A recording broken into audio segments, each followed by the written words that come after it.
Bueno, como cada miércoles volvemos a comunicarnos con Franco Beverini, politólogo, referente del Partido Solidario en Bahía Blanca, que como cada miércoles nos trae su columna de análisis electoral 2021. Franco, buenas tardes, ¿cómo estás? Hola Juan, ¿cómo va? ¿Todo bien? Bien, muy bien. ¿Cómo venís viendo esta segunda semana de campaña tras el cierre de listas? Movidito el fin de semana, digamos. Estuvo movida el fin de semana. Yo la veo, no sé, quizás sea una percepción, pero la veo un poco acelerada. Ajá. La veo acelerada sobre todo porque me da la sensación que las candidaturas que se resolvieron dentro del espacio juntos no han sido resueltas por consenso, sino más por apetencias personales.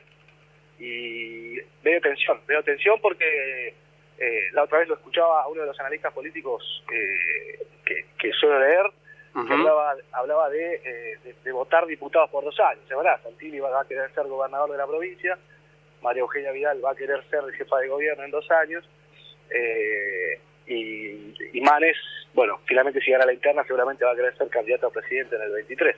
Así que esa tensión yo la sigo observando de tal manera que estos días anduvo dando vuelta un documento en donde se planteaban pautas de convivencia para las 2 listas de la provincia de Buenos Aires que competían a nivel nacional. Entonces, es raro, la verdad, que en este nivel de desarrollo, pensando que hace ya realmente los protagonistas que estamos nombrando hace por lo menos 10, 15 o 20 años que hacen política, que tengan que servirse de un manual de buenas costumbres y buenas intenciones, o un manual editorial para no decir las cosas, o ser menos agresivos al menos, llama la atención porque uno espera que ese ejercicio democrático y de debate esté mucho más pulido a esta altura de partido.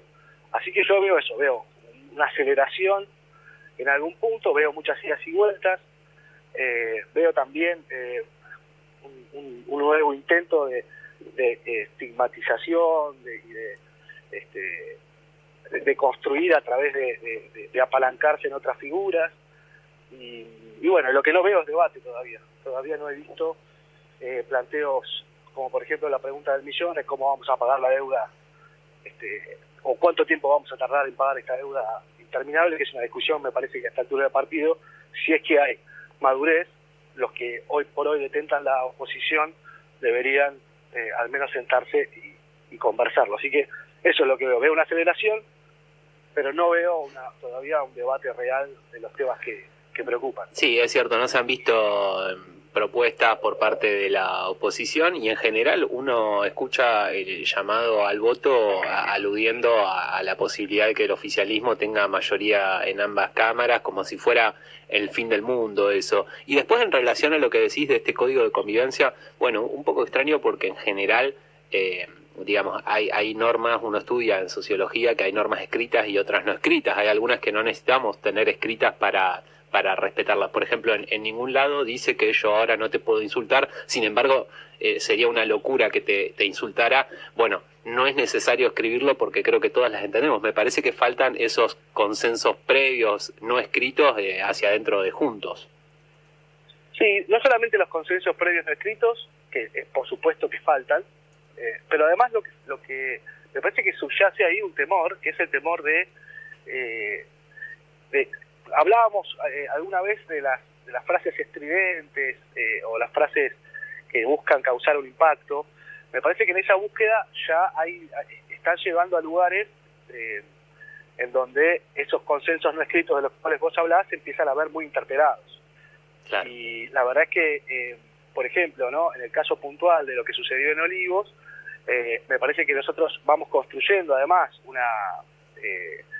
un consenso respecto a ciertos valores y ciertos derechos que se han ido reivindicando a lo largo del tiempo, y la verdad que volver a discutir estas cuestiones que están más relacionadas con la misoginia que con otra cosa, me da la sensación es que de vuelta logran, por lo menos al menos durante 2 o 3 días, hablar de otra cosa que no sea las cuestiones que son inherentes a lo que le está sucediendo a la ciudadanía en este momento, que es los problemas económicos, el precio de los alimentos que no para de aumentar, y la cuestión inherente a la salida o al fin de esta pandemia, que a todos nos tiene, digamos, nadie la está pasando bárbaro con esto que está sucediendo. Así que me parece que mientras que no se hable de eso, eso es lo que yo considero como que falta del debate. Entonces me parece que ese crecimiento en la radicalización de los comentarios y en las justificaciones de los comentarios, porque eso también es interesante. Un exabrupto lo puede tener cualquiera. Ahora, cuando un exabrupto es sostenido por la mayoría de la fuerza, e inclusive por la misma persona que lo vitupera, también es sostenido disfrazando un poco el lenguaje, la verdad es que uno entiende que en realidad eso está destinado a generar una diferenciación dentro de los pro destinatarios, ¿no? Dentro de aquellas personas que ya han elegido o han tomado como fuerza... El convencido, podríamos decir. El convencido, exactamente. Y bueno, y a la vez también, por supuesto, refuerza el contradestinatario, que sería el que, digamos, de alguna manera jamás pondría el voto en ese lugar. ¿Y qué pasa con los que están en el medio, los indecisos?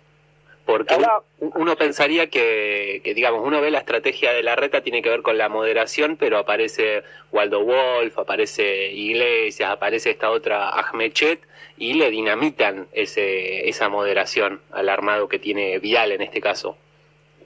Es que la de moderación es, a ver, la moderación es de ejercicio, sí. no es verbal. La moderación es de ejercicio, y la verdad es que Larreta ha sido cualquier cosa menos moderado en términos de ejercicio y en términos de cómo han manejado los hilos de poder en cada una de las comunas de la Ciudad de Buenos Aires, cómo han definido la cuestión digamos, inmobiliaria frente a la cuestión sustentable y ecológica, y cómo ha manejado este miedo que tienen tanto, ¿no? Que dicen que estamos a 7 diputados de ser Venezuela. Pobre el pueblo de Venezuela, en algún momento vamos a tener que ir de rodillas a pedirle disculpas sí. por haberlo usado como ejemplo negativo. Digo, la verdad es que creo que son 60 legisladores de la Ciudad de Buenos Aires, hay 40 legisladores casi automáticamente hace por lo menos 10 años del PRO. Entonces, sí. Y que además dejan de ser legisladores y pasan a ocupar puestos en la justicia de la ciudad. Claro.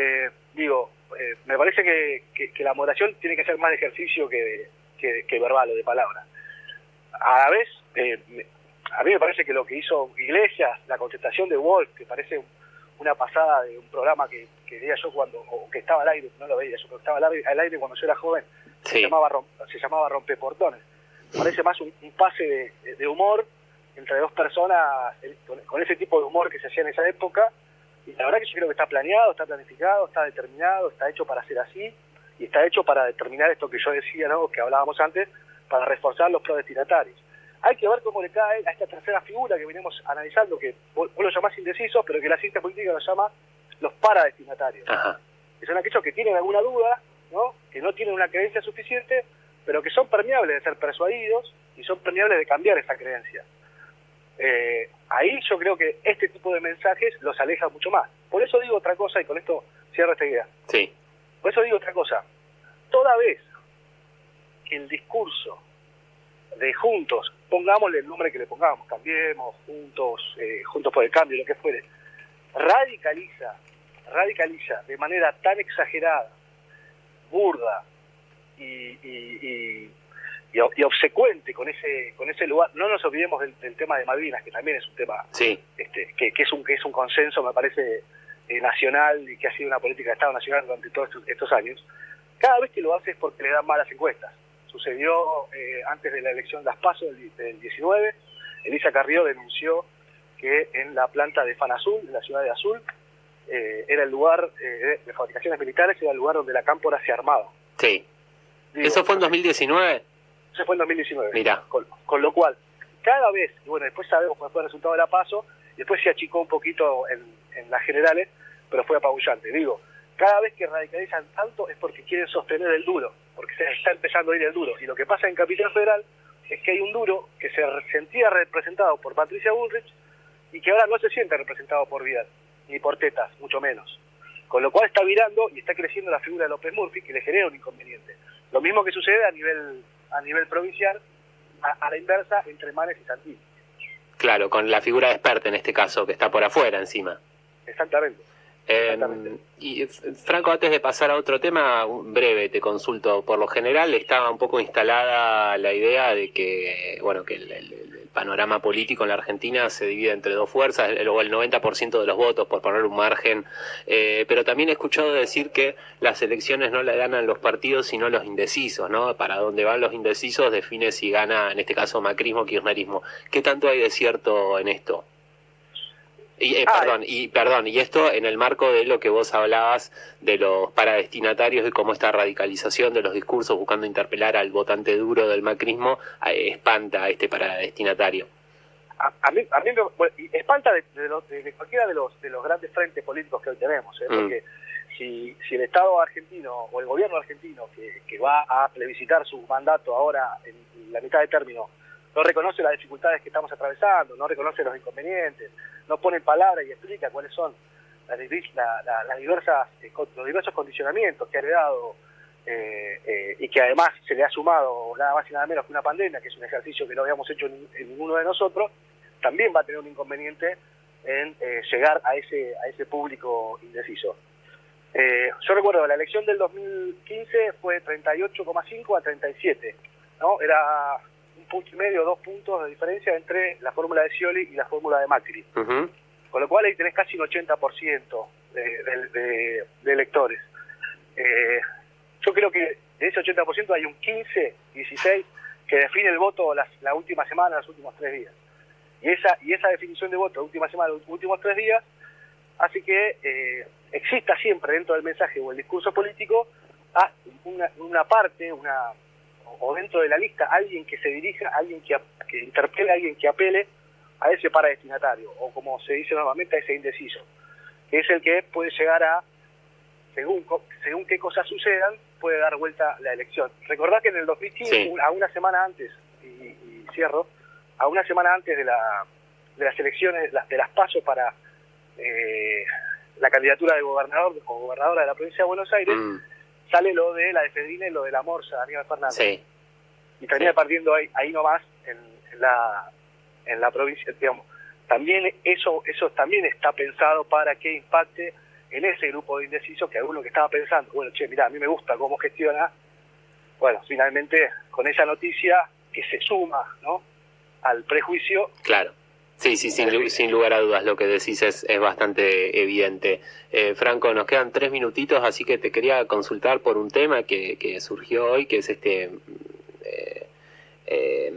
manual de campaña que surgió del Frente de Todos, si lo has podido ver y qué pensás al respecto. No, la verdad que no lo vi, no estoy en temas. ¿Me querés contar? Te comento. No, lo vi por arriba, salió en algunos medios. Se habría filtrado un manual de campaña. Más que nada, uno cuando lo lee no dice nada que uno dijera, oh, qué sorpresa. Creo que vos con tus análisis estás muy cerca de, digamos, cuando decís, a mí me parece que el oficialismo tendría que hacer hincapié en esto, lo otro. No es muy diferente lo que dice, más allá de que lo vi por arriba. Pero bueno, llamó la atención esto de que se filtre. No es una buena noticia para el oficialismo. Sí, yo creo que también, digamos, justo se filtra esto cuando se filtró el otro también, digamos, pasa una cosa media extraña, media de boca y River en esas cuestiones. Yo estoy absolutamente convencido que ese manual, sin haberlo leído, debe ser un manual de buenas prácticas políticas, seguramente, y de cuáles son los ejes discursivos que se van a plantear en la campaña. Sí, más que nada esto segundo. Bueno, bien, porque es lo que sucede cuando yo te decía antes, eso en ciencia política se llama accountability, ¿no?, que es la responsabilidad que tiene quienes gobiernan, ¿no?, quienes gobiernan, de brindarle información y respuestas y explicaciones a sus electorados. Si eso no sucede, hay un inconveniente, no solamente con los pro-destinatarios, sino con los contra-destinatarios, que además tienen un sobreargumento para influenciar a sus personas cercanas, a sus allegados. Es importante que el Estado reconozca cuáles son sus deficiencias, que explique cuál es su punto de partida y que diga cuáles son o cuál entiende que van a ser las salidas a futuro. Lo que no es obligatorio es mostrar todas las cartas, porque por supuesto en estas cuestiones tiene que haber un efecto, se buscan efectos en el mercado o en la producción o en el empleo, ¿no?, para que no haya previsión al asunto, ¿no? Y qué sé yo, por ejemplo, voy a dar un ejemplo muy burdo, que es que baja el 21% del IVA a todos los alimentos y vos lo anunciás un mes antes, durante ese mes se aumenta ese 21% y se acabó. y se lo termina comiendo la misma renta de siempre. No sé si me explico. Hay algunas cuestiones que tienen que ver con los tiempos y demás. Pero si es un manual de formas, bienvenido sea. Sí, acá lo estoy viendo rápidamente. Es bastante largo como para sintetizarlo, pero tiene, bueno, consideraciones previas, esto de que los oficialismos nacionales están en crisis, fueron impactados por la pandemia. Digo, no tiene nada de fondo que uno diga, wow, qué revelador. Sí, por ahí los números que se manejan, o los distritos donde se quiere hacer hincapié en la campaña, o cómo va a estar estructurada la campaña, ahí me parece que quedaron a la vista algunas cartas, pero digamos que no hay nada extraño acá o vergonzante, si por así decirlo. Eso te iba a preguntar, ¿y qué críticas ha recibido? La verdad que lo vi hoy a la mañana, pero hasta ahora no ha sonado mucho, incluso debería haber tenido mayor repercusión por la importancia del documento, pero no. Sucedió no hace mucho, creo que era el segundo mandato de Cristina, 2013, sí. un manual de ejercicio territorial de la Cámpora, sí. que tenía que ver con cómo abordar el territorio, cómo acercarse a las personas, cómo trabajar, cómo organizar los horarios, cómo organizar, digamos, porque hay gente que se acerca a ayudar desde la solidaridad, hay gente que se acerca a ayudar y hay gente que se acerca a ayudar desde la política, para explicar a la gente que lo que le pasa no es culpa de ellos, sino que es el Estado que no le ha reconocido algún derecho y que, digamos, vienen a plantear cuestiones que tienen que ver con la política, con el cambio real y no con la asistencia. Bien. Entonces, a mí me da la sensación que siempre que haya una sistematización de la política en términos de que todos hagamos lo que consensuamos que teníamos que hacer, me parece que está bien. Además, por otro lado, estamos en el 2021, el nivel de técnica y de desarrollo que han tenido las campañas políticas dista mucho de las campañas que nosotros podríamos haber observado en el 83 o el 87. Bien, Franco, discúlpame que te interrumpa, me quedo con eso y te saludo, te despido. Tengo que darle el paso al vivo a la ministra Carla Bisotti, que en este momento anuncia los resultados del estudio de combinación de vacunas. Excelente, que tengas buen día. Muchas gracias, agradecerte por tu columna. Era Franco Beverini con su columna de análisis electoral 2021.